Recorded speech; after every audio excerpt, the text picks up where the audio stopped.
Time and like cartoons like that, like from like early 2000s or 2010s. Like even like someone was reposting my comic on a different website. Someone was like, "That's weird. Like, I think this person worked on Adventure Time, and like, wow, this comic looks just like Adventure Time," which honestly is like a huge compliment. Thanks. I never worked at Cartoon Network. Please hire me. Oh my god. So that's Right. So if any readers of the book or any people in the Bryant Park reading room wanted to maybe pursue a career or just pursue a hobby in webcomics, like what would you advise they keep in mind going forward? I just say to just do it.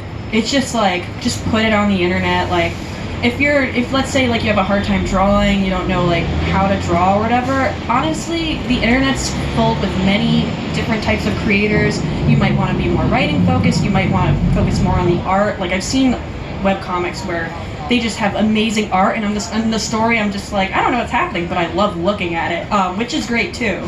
Luckily it's not like a publishing thing where you have to like ask a bunch of people like exactly like if it's okay to do this idea or like how they should go about this idea. It's just about just putting work up online. So if you have an idea and you like it, just do it. And like, of course, if you actually start getting into it, make sure you update maybe like once a week, once a month, depending on the style, the type of thing you're doing, and just be consistent with it and like be nice. And that's it.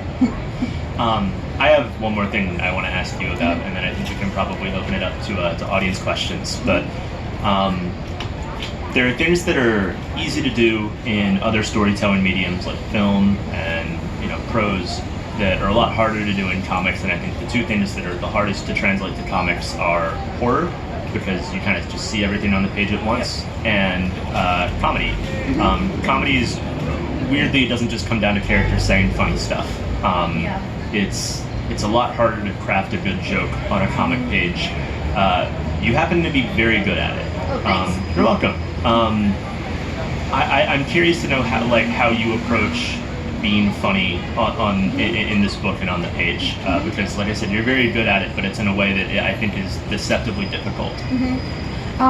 It's interesting because, like you said, you just kind of see everything on the page and you kind of like get a sense of that because it's just two characters talking to each other. Like you could have your slapstick of someone like being like, "Oh no," and they're like falling down a cliff or something, which that's like not funny in real life. But anyway, but like with a comic, it's one of those things where you have to execute good pacing. So each panel, it kind of expresses a different moment in time, or like, so this person's saying this and maybe something's happening in the background. That's what's happening at that moment in time.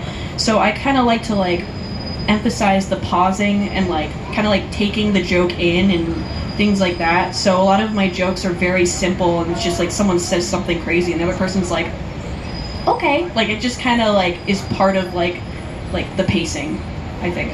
Yeah, it's one of the more difficult things to replicate is the idea of someone saying something and the response being a prolonged awkward silence. Yeah. And it's not as simple as just having a panel that doesn't have dialogue. You have to convey it through expression and through the conveyed time that passes between those panels. And yeah, it's like I said, it's deceptively difficult. You do it very well with creatures that expressively in a weird way are like very simple. It doesn't seem like they can do much facially, but you get so much out of it.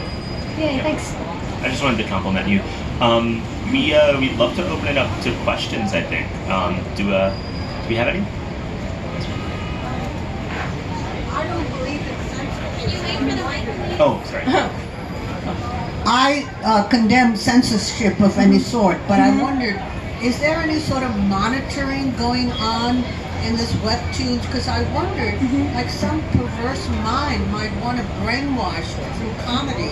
Oh yeah. Comics, and sort of introduce toxic elements. Yeah, in the air. Yeah. Humanity.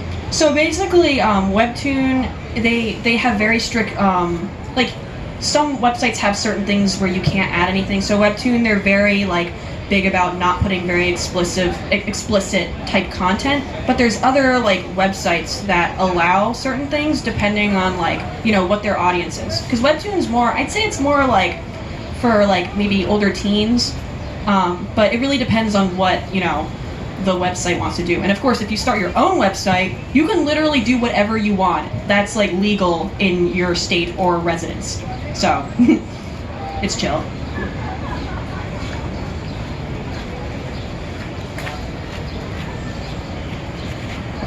Will you, both of you, or either of you, be in attendance for New York Comic Con this year? Oh, New York Comic Con? Yeah. I don't think I'm going to be there for any book related things, but I might just go. Maybe. But thanks. If I see you, I'll be. Okay. New York Comic Con is a week before mine comes out, so I do believe I'll be there and probably at the Brook booth doing something. Yeah.